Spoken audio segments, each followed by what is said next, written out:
Welcome to the Mission35 Podcast with your host, Brian Hogbin. Hey everybody, welcome to the Mission35 Mortgage Podcast. Today we've got Dejehan. How are you, man? How Good to see you, brother. Great to be here. Awesome, man. Thanks so much for taking the time out of your schedule and being here today. Always time to make time. That's it, buddy. It's a choice, right? Exactly. You know what? It's a pet peeve of mine. It's funny when people say they're busy. Right. Eh? Yeah. Like everybody's busy. Everybody's busy. I like to think of myself as a time maker. Exactly. I Right? love it. That's exactly what it should be. Yeah, you make time for things that are important, right? This was important today. It was. Then I think your story is super important to talk about. At Mission 35 Mortgages, we're all about, we really try to teach people to buy investment property and buy a house to get to financial freedom. Mm-hmm. Your story is a little different, but your courage that you did to get to where you are today is very powerful. And I wanted to share that with everybody today because you got a cool story about growing up in Hamilton. You want to tell about where you grew up and things like that in our beautiful city here? So I grew up on the beautiful north end of the city. Yes. And, I always refer to it as the other side of the tracks. Yeah, you know totally. What I mean? Yeah, totally. Because there's literally a track that divides basically my end from what kind of seems like the rest of the city almost. Yeah. So, I grew up north end of the city, low income area, obviously, and not the greatest area, and not a lot of great rep comes from there. Yeah. But this is going back 20. I don't even know how old you are. 20 years ago, right? Yeah, 23. I'm 23. Oh, right on, yeah. Man. Oh, man, you're so young too. That's awesome. I know. So wow, and that's before Hamilton's getting a little trendy now in the north end. Right. This was way before it was trendy. Before those times, it was like north end. Who lives there? Yeah, I can't talk to you. You're in the north end. Exactly. So that's where I grew up, and surrounded by lots of different influences, negative influences. Yeah. However, my mom really kept me in line to make sure she was cracked giving the me whip? the training at home. That's listen, good. When you get on the streets and when you get from beyond these doors, you have to still represent who I've taught you to be. That's awesome. And definitely faith. She instilled me with faith and all of those different values played a huge role in my journey. Cool. So I went from being a black North End kid, From Hamilton. Yeah. And I just loved music, and I had a drive and a passion for music, but my mindset and everything was very limited because of the environment that I was living in. Well, you had your mom, right? Right. But probably not a lot of other influences, or mentors. My mom, my sister. I grew up with a household of basically females, so I didn't really have male role models in my life. I have my brother as well, but my brother is older. He's about 18 years older than me, so he was already out of the house. It was just like my mom working hard. She worked at McMaster University cleaning. Oh, right now. And so I was raised by my mom and my sister. So when my mom was at work, my sister took up the duty, Wow. It was interesting growing up in the North End as a young male raised by women. But at the same time, I feel like a lot of my values and a lot of my strengths come from that side of being raised that way. That's good. And that's so when did you first realize your passion for music? How old were you when you sort of said I love music? You know what? There's stories of me being 4 or 5 years old, very, very young. And we used to go to church, and at the church they used to have these cymbals. Mm-hmm. And I would always go and try and pick up the cymbals, but the cymbals were so heavy that there's a picture that they took of me trying to pick up these cymbals, and I'm tipped over to the side because it's so heavy, I can't lift it up. Dejehan's trying. He's trying. Yeah, I'm always so fascinated in these things that make noise. What? Yeah. So I had that phase of just them realizing that I had an interest in instruments and music. So I remember my grandma, who has passed away now, she got me this guitar. Oh yeah. And it was a fake guitar, the ones where you push the button, the Fisher Price guitar. Yeah, Guitar Hero. Exactly. I'm a rock star in Guitar Hero. Exactly. Yeah. So she got me one of those guitars, and I used to pretend to play it around the house. And that's awesome. And a cool story about when she had passed away. My brother, he's also a musician, and he plays saxophone. And as he was giving a tribute, I ran up there, right? And with my guitar, and I was just you would have sworn beauty, that I was playing, but there was no sound coming out of that guitar. Oh, but right in my on. mind, it's like, listen, I'm playing for my grandma who got me this guitar.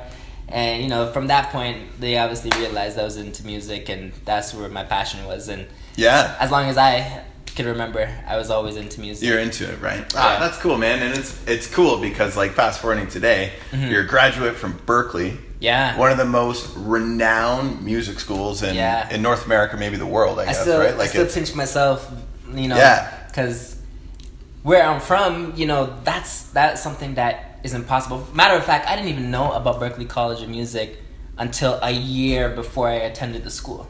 Wow. And I met some people who were like, this was my dream to be going to Berklee College of Music since I was 5, and I was like, I just found out about it like my first year of college. Yeah, exactly. Well, most people would say, I just found about it like last year. Yeah. So I went through the public school system here in Hamilton. Yeah. And then I went to Mohawk College for a year. And I went to Mohawk too. Great school. Yeah. Amazing School. Yeah. I took a year there, and I took the music prep program at Mohawk College. And that's where I started to hear everybody talking about Berklee College of Music. And I was like, well, what's that? Yeah. They're like, you don't know what Berklee College of Music is? Like, how could you call yourself a musician and you don't even know about this school that's like this world famous music school? Well, you're probably excited to go to Mohawk. Yeah, I was like when you think about it, you're like, where you come from. And it just shows you like exactly where I'm coming from. That's my limitations of, you know, we're going to Mohawk and, you know, we're in college and that's you were like dreaming as big as you knew how to dream already. Exactly. Kind of, right? Like it's like because no one had ever told me that there's these different possibilities and things that are available to me. Yeah. You know? So I'm like, okay, you know what? Mohawk College is what it was, and if it wasn't Mohawk College, then it was gonna be Humber College. But like Humber College seemed like here, like. That's down the highway, right? Like that's far away. Like, yeah, and people had told me about the audition process and how difficult it was to get into the school and, you know, to get into Humber. Yeah. Oh, really? Yeah. Right, as a musician, right, and you have to be really good to be in the program. And one of my favorite drummers, actually, his name's Larnell Lewis. Like, he's a graduate of Humber College, so I'm like, you know, Larnell Lewis went there, you know, so like, there's no way, right? Yeah, that's cool. Wow. So I started hearing about Berklee College of Music while I'm there, and I started to check it out. Yeah. And I realized, like, wow, like this place is the real deal. This is the place I gotta go. Like, this is better than Mohawk and Humber put together, like, in my mind, right? Yeah. And I was like, okay, I'm gonna go there. You just made when you found out about it, you're like, I'm not taking no for an answer. It's kind of like I want to be where the best is, and that's awesome. That's kind of my mindset that I put in there. Yeah. Now, I have no clue how I'm gonna be where the best is, and how I'm gonna make this actually happen. But I'm just like, you know what? I'm gonna be where the best is, and my mindset was always that music was gonna take me out of my environment. Music was gonna take me out of my situation. Yeah. And it was gonna propel me beyond, you know, what I was currently in and what I was currently dealing with. Yeah. And I always say to people, like, I didn't know how I was going to do it. But I was just like, you know what? It's going to do it. Yeah. Well, that's the first step. Right. You know, that's the first. I believe in that, too, because I believe in asking yourself the right questions. Right. I've heard you. You also have the Tune In Foundation. Exactly. Which is speaking to kids. You also have a charity now, too. But it's like, it's about asking the right question. It's not, can I do this? Right. It's how am I going to do this? Exactly. Right? And so you were a young guy asking that question then. Right. Which is a good question. Yeah. You know, that's cool. Yeah. So I saw my environment and I was like, this is not the best. Like, I was like, I know there's something more than this. I don't know necessarily what, but it's not the best. Did a lot of people say to you throughout that process, like, it's like, you know, I know in our industry, which is very different, but it's the same. A lot of people say, I can't. You know, we look at our market today in housing and people say, oh my God, I can't do this. I can't do this. It's too expensive. It's this. But like, and then you go out, you can always find negative people to collaborate with, right? But super easy. But how did you find it when you said, I'm sure your mom was on board when you said, I want to be there? Or what did your mom say when you want to be there? Okay, so I'm like, I remember going to my mom and saying, okay, you know, I've heard about this great school. It's fantastic. It's the world's greatest. And, you know, you have to upsell it first, right? Yeah, of course. Yeah. And, you know, it's in Boston. So first, she was like, you know, why do you want to go so far? Yeah. Right? Because I'm the baby. So she was like, you know, why do you want to go so far? I was like, don't worry, you know, it'll be good. I'll be able to, you know, take care of myself, and I'll be safe. I'll be good. You know. So that was the first part of it. And then you got her over that hump. Then you got her over that hump. Okay. And then she's like, okay, all right, cool. And then I'm showing her, you know, about all the different things, and it's just so happened as well that I play drum set, but I also play steel pan. Right. And that was the first year that they were offering a steel pan program. Awesome. So I was like, you know, they have a steel pan program. It'd be great to go in there, further my steel pan playing, and then I love the business side of the music industry as well. Right. And they had a music business management. That's awesome. Program. So I was like, you know, I'd love. The stars were aligning. Everything right? was perfect. It's like steel pan, everything. Exactly. I meant to be here, right? And then she's like, okay, so how much does it cost? Ooh, big question. Right. So it's like, well, you know, yeah. So it's money. Yeah, what does it cost? Right. Yeah. So I showed her, and we went to the tuition page, and because we were looking at it on our laptop together, and I was like, yeah, it's $50,000 a year. And she looked at me. $50,000 a year for tuition. For tuition, and this is U.S. Right? Oh yeah. I'm glad I didn't have a glass of water. I was spit it out all over the place. You know? And that doesn't include like food and like room and board or anything. Yeah, because you're not commuting to Boston. Right. You Exactly. gotta live there. Yeah. So this is like just tuition. And how many years is the program? 4 years. The 4-year program. So that's $250,000. I'm sure your mom did the math real quick there and said $50,000 a year, 4 years. So that's $200,000. Yeah. Honey, I love you, but right. Exactly. Yeah. So you know, after I picked her off the ground, you know, yeah. Seriously, yeah. She's like, you know, come on, you know, that's not really realistic. She's like, I don't even make $50,000. Yeah. You know, for the year. Like, how are you gonna afford this? And it's fun because that's your number one fan in your life. Yeah. Is your mom or your dad. And it's not that she doesn't believe in me, but she's just kind of like, this is not really feasible. Like, but she had a mindset that she grew up with. Exactly. Right? Not right or wrong. It's just that mindset that she grew up with, right? Exactly. Yeah. Right. And my mindset was beyond that. Yeah. Somehow, I don't know. It was like I said, it's a mixture of her bringing me up with certain morals and values, and also bringing me up in faith and everything. And I just went straight to the faith part at that point. Yep. When it looks impossible, I go straight to faith. It's like, okay. So I was like, don't worry, Mom. Like, everything is gonna be great. I'm gonna get a scholarship, right? And you know, I'm gonna get a full ride. It's gonna be perfect. They're gonna see me and they're just gonna be enamored by me. And she's like, looking at me. What are you smoking? Exactly. You know, so like, she's like, okay, but you know, she didn't want me to get my hopes up at the same time. Right. But she was like, okay, well, if you truly believe that you could do this, it is really at that point on me to put in the work and practice and to make sure that my audition, because that's what they used to either accept me into the school and accept me with a scholarship or with them. So she's like, all right, well, you know, you got to do what you have to do. And she's probably still thinking, I don't know, but she's still trying to support even through that that fight, right? That's cool. I spent the entire year at Mohawk College just practicing and really putting in the time and dedication. If the campus closed at, let's say, midnight, I was there at 11:59 p.m. Really, eh? Until the security guard was knocking on the practice room door saying, okay, you know, we're locking up, we gotta go. And it was just because I really knew that if this is what I really wanted, then I have to take action. Yeah. And I have to put in the work, because beforehand, there was many times, and I tell this in my talks about me having failures, like having failures of not getting into my high school jazz band the first time I tried. It's like Michael Jordan not getting making his high school basketball team, right? Exactly. Like, yeah. And failing at that and learning that, wow, I can't just rest on my laurels. Yeah. Right? And I can't just get complacent and comfortable. You got to put in the work, which is what you did, right? And I think a lot of people forget that, because you have a big dream, but it takes work. It's like a lot of people only see, I use the analogy of the skyscraper, right? Yeah. It takes a year, 2 years, 3 years to build a foundation. Right. And then the rest of it goes up overnight. Exactly. But only people see is what went up overnight. Right. They don't see you at 11:59 at Mohawk, burning the midnight oil. Like, and sometimes when they're about to approach their dreams and they realize, wow, I got to do this much to get to here, they're like, you know. Yeah, no way. Like, it's like, no way I want to put in all that time and all that effort.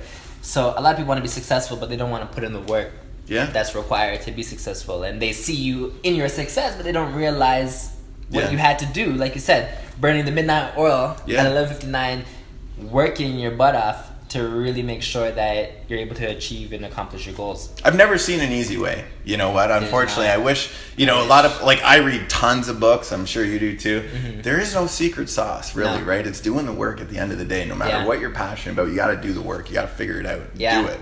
Doing over and over and over again to the point where you're like, why am I doing this again? Oh, yeah. yeah. Now I remember. So you went through all that? Then, went through all that. And then this time I said, okay, I'm going to audition to Humber because that was my big one. And I auditioned to Humber on drum set. So that whole time I was practicing both instruments. I was practicing drum set and practicing steel pan because my steel pan audition was going to be for Berklee and my drum set audition was going to be for Humber. And I just wanted to see, like, I think that part was my defining moment. Is this really what I'm supposed to be doing? Cool. Right? Like on the audition? Like when you... Just to say, if I could get into these schools that are supposed to be top caliber schools, that would prove to me as a personal thing that, music was the right thing for me and it wasn't just a hobby. Cool. And music was the right thing that I should invest my life into. Yeah.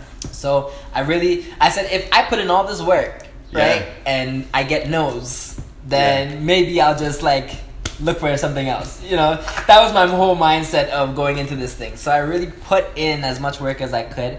And I'm not saying that sometimes you put in a lot of work and you still get no's and disappointments. Yep. That happens sometimes as well. But this was my defining moment of, am I good enough? And, you must have been. How did you feel going into that? Did you feel like you were really nervous or did you feel like you were in, a lot of people talk about the zone as well too. Like for the Humber audition, I was nervous. Yeah. Because there's the guy who was auditioning me, he's stone cold faced. Yeah. He was like, he's not giving me anything. He's not giving me like a nod, like, I like you, I don't like you.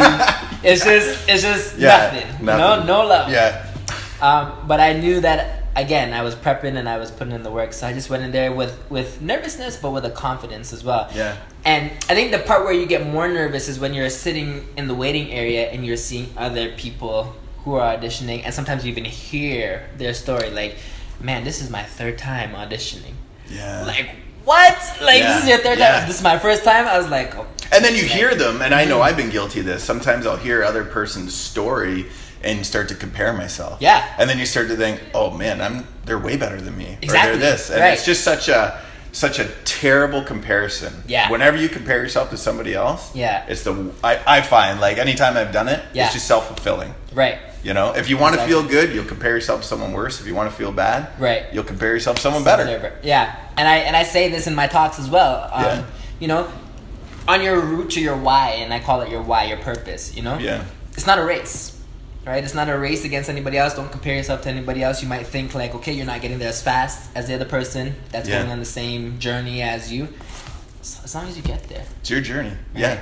Yeah. Right? Don't compare your journey to somebody else because sometimes you'll stop on your journey or you're watching somebody else do their journey. Yeah. And you're not getting your journey done. You're just standing there watching them like, oh, look how far they're getting. Well, you should be working towards yours as well, Yeah, totally. So, so I auditioned to both and I got into Humber first. I heard about Humber first. Yeah. And I was like, okay, I'm good. Yeah. Like, my idol went there. Right. So now I can go there too. So I could go there too. Got in there. And then I heard back from what I was waiting for. It was the Berklee audition. And got into that. Wow. And first they gave me the acceptance with a partial scholarship. So that's cool. Yeah. So I'm excited about that. Okay, we're halfway there. Yeah. Right? There is like hope. now there's the other obstacle. Right. Yeah. And totally. then the next day they contacted me and said, you are also put in this competition for a full ride scholarship that's only given to Canadian students. Wow. And did you even know about that before? I didn't know about it. No. Wow. So they told me the next day, they emailed me the next day, said like, you're up for that, but I wasn't prepared. I wasn't ready to have like they wanted me to submit videos and stuff. Right. Yeah. I didn't have this long history of, videos and resumes promotional stuff and resume stuff. And so I feel like that's part of the reason why I didn't get that extra scholarship. But I also believe that everything happens for a reason. Perhaps if I had gotten that extra full ride scholarship, maybe I wouldn't have worked as hard when I got there. So that's I finally, a good point. Yeah. I had finally gotten in and I got half of the way done, and my mom was committed to saying, okay, you did your half and I'll do my half. Woo. and and work along with you, and we'll make it. You better put mom up in the penthouse somewhere, man. Exactly. I always say I gotta call Brian, make sure we can get mom a house. Totally. Oh, that's awesome. Yeah. So we worked really hard, and I kept on working, and was making dean's lists and getting scholarships from different departments and different associations and organizations, and you didn't give up as soon as you got there, because then once you got there, that's when the work happened. And I always tell people, it's one thing to get something, but it's another thing to maintain something. Yeah, that's and powerful. It's super. That was where I was at. Okay, I'm here. Yeah. But that's not it. I'm here. It's time to get work done. It's time to focus, and it's time to work as hard as I can. Even harder than before. You know what? I hear this from doctors sometimes. We do a lot of mortgages for people in the healthcare profession, right? Mm-hmm. And I hear this sometimes where you have a big, huge, massive goal, like being a doctor, getting into Berklee, right? Right. Where people have a difficult time refocusing Yeah. after you've achieved a goal. Yeah. Because all you focused on for so long is achieving that goal. And it's almost like you have to redefine yourself or make sure your purpose is bigger than your goal. Yeah. Right? Because you can achieve, if I became a doctor, I wouldn't. No one would let me practice medicine on anybody. But if I did, it'd be like, you're in school for 10 years, now all of a sudden you do it. Then you're like, now what? Now what? But now you're in Berklee, and how did you continue your motivation? Because that's a huge goal to get there. You got there, right? Little celebration. Then how did you stay there? How did you stay there? What did you? It's a roller coaster. It honestly is a roller coaster. The first year was tough. Yeah. First year you're away from your family. I didn't have enough money to live on campus, so I was living off campus. Wow. And it was a little bit of a distance, so I felt kind of disconnected from the culture of the school and the community of the school as well. So it was a lot of calling mom, and calling brother or sister, and being like, hey, this is how I'm feeling. What do you think about this situation? What do you think about that? And having them to continue to also give me encouragement. That's cool. And so it's like leaning on your support system sometimes when you need to. Exactly. Right? Being out there and saying, because sometimes really, I think really successful people still have to lean on that support. Yeah. I heard stuff like, Denzel Washington, he still has an acting coach, so people, still need those coaches, you still need those people to fall back on, those mentors to say hey, you got this, you can keep on doing it, because sometimes you start to doubt yourself as well. I should be here. Man, Denzel's doubting himself. Right. Anybody can doubt themselves, right? It's I true. shouldn't be there. How did I get here in the first place? And why am I here? And is this making sense? Is a lot of money we were spending? Is this going to actually make sense in the long run? So having that support system to say no, you're doing the right thing, and you are where you should be, and you deserve to be there. Again, because you see yourself back sometimes I see myself as I'm the North End kid that do I deserve this? Right. Am I really here? Right. People shouldn't expect much of me, or didn't expect much of me in that sense because of where I'm from. So why am I here amongst all these other amazing musicians and some people who are in better positions or come from much better positions than I am? That makes sense. Oh, okay, you're here because your parents are such and such, and they do this, and they have these finances. I totally agree. It's interesting because it is a roller coaster emotionally. I even know through my career, going ups and downs, you fight so hard to not listen to the negative. Yeah. And then sometimes when you've achieved something, you start to be the one that's creating the negative. Yeah. And you have to really shut it down your own. You can start to regress almost. Right. Yeah. And realizing that you can talk about your problems, and you can talk about your situations and your woes, or you can do something about it. Yeah. And by my second year, I decided, okay, I assessed my first year, and I realized that the first year, academically, it was amazing, right? Yeah. But just how I was feeling, I was kind of trying to find my place. Where do I fit? And then I played this obscure instrument, the steel pan. I'm in there for a steel pan. I was in there for drums.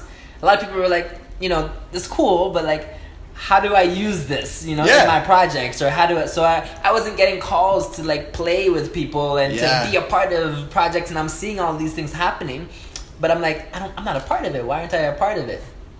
So I decided, you know what? I could talk about it, and I could complain about it and cry about it, or I could do something about it. Yeah. And I could start to, actually make movements for myself.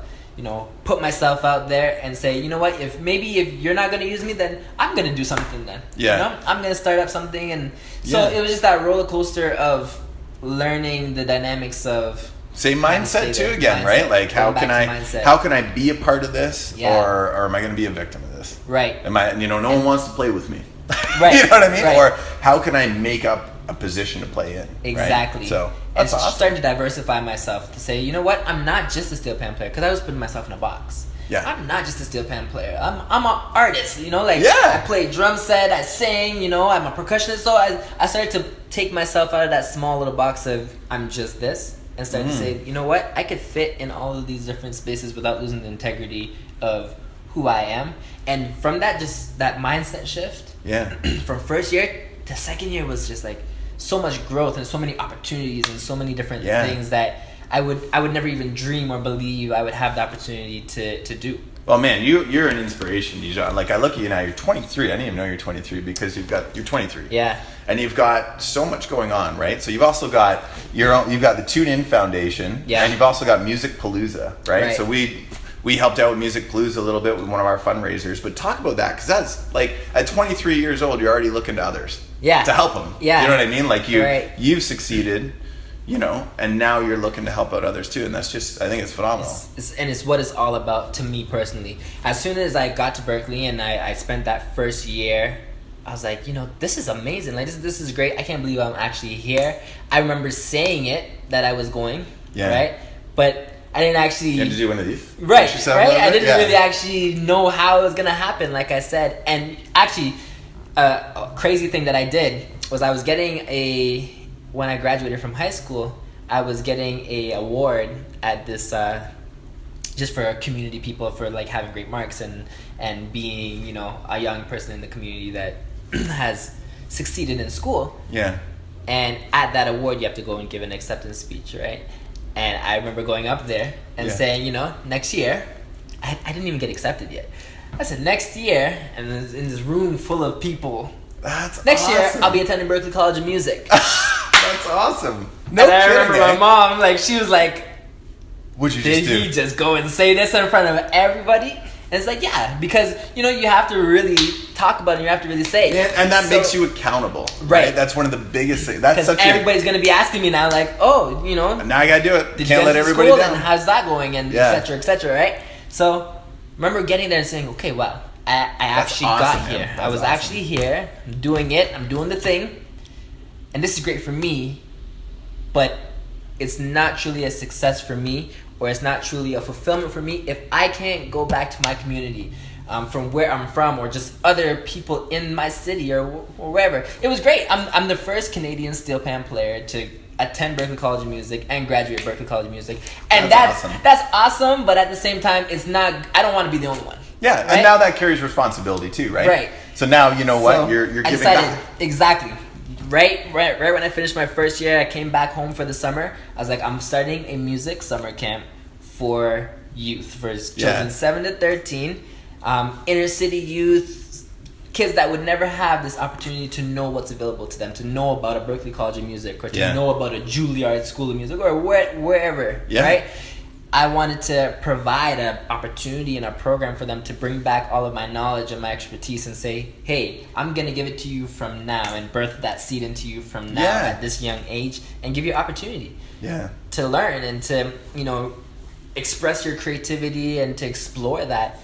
And, if you decide to go to a Berklee, I'll be proud to say I was happy to be able to be a part of that journey. Give that I can come and give back. And give you an opportunity to know that there's more than just Mohawk College, and there's nothing wrong with Mohawk College, but there's more than just Humber as well. There's more, like, you can go to the best. Is what I want to say, regardless of where you're coming from, because I did it, and I know I had help and support and different things like that. But I truly believe that if I could do it, then I can help you and give you that empowerment and that mindset to believe that you could do it for yourself, because that's where it really starts. I believe it. And I think a lot of other things ripple from that. When you're doing what you're doing, other music gigs come, other performances come, other money comes. Like you end up getting compensated. Sometimes you don't. Like, I remember I looked at the money a lot growing up. Because that's how that motivated me. I wanted to make money. My whole goal was to be able to pay off my mortgage when I was 35. Right. But it's the more you give out, it took me a long time to realize, without expecting anything in return, the more that comes back. Exactly. And I think it takes different people, different layers to get there, but the sooner that you can get there, the more rewarded you are. Do you find that now with all the things you're doing to give back? Yeah. You know, just there's so many, and I call them blessings, right? Some people call them luck or whatever. There's so much stuff that I give out just because I have a passion. Like, there's just, I couldn't not see myself doing it, right? You're bursting, man. I'm bursting. I'm just so excited about the different things. I get it. Like, I love watching these youth hold instruments, playing on a stage, and the joy that comes from that. I remember one of the years of doing Musica Palooza, we're in our 5th year now. Yeah. But one of the years of doing it, there was a child that we had there, and his parents were split up, and he had a younger sibling that had passed away by some tragic accident that happened in there. And he was playing, and I remember him looking around for his dad. His mom was there, but he was looking around for his dad, and he didn't see his dad. And his dad walked in the door. He came in a little bit late, and came in right at the right moment, you know, to see him playing. And he saw his dad, and I remember seeing his entire face just light up, and he had this big smile on his face, and he gave his dad like this rock on. And his dad gave him this rock on back, and I just wanted to cry just seeing this interaction happen. And you got to help create that moment. Just those moments alone, right? Yeah, that's priceless. You know, you talk about priceless. That's amazing. You can't put a dollar value on that. It's just like, this is crazy that I'm able to help to change, you know, and make some moments in these youth lives, and you know, excited to see where they're gonna go in life, even if they don't end up in music, right? Yeah, totally. Well, that's our motivation as well too. You know what? At Mission 35, we talk about courage. You know, you're a prime example of having the courage to follow your dreams. We're just feel like we're just trying to get someone to buy a house. You know what I mean? But it's like you ended up going to Berklee. You know, like anything that you put your mind to, ask yourself the right questions you can do, right? And now you have the Tune In Foundation as well too. If you want to talk about that, we got a couple minutes left. So the Tune In Foundation, I love speaking and I love motivating people. And I said, okay, well, I want to make a foundation that, you know, I can do this, run this motivational speaking through, run this movement. It really was a movement. I called it the Tune In Movement. So we have the Tune In Foundation, and then there's dreams and visions of having like a Tune In music group of just other collaborative, positive thinking artists. Maybe these young, you know, musicians coming up from Musica Palooza that will end up going into music and say, you know, I want to create this music collective for you guys to come in and, you know, put music out there through the Tune In music group. And then there's the Musica Palooza, right? We make sure that we fundraise money to make Musica Palooza super cheap. For these kids. Was it? It's $80. So it's $80 this summer, and $80 for 2 weeks. For 2 weeks of full time music. From that's awesome. 9 a.m. to 2:30 p.m. That's amazing. And there's actually registrations still open. We have about contact Dejehan if you want to get in. It's a wicked program. They do a cool concert at the end. Musica Palooza Camps.com. I don't know if we could put that on. For sure we can. You know, but we can do anything.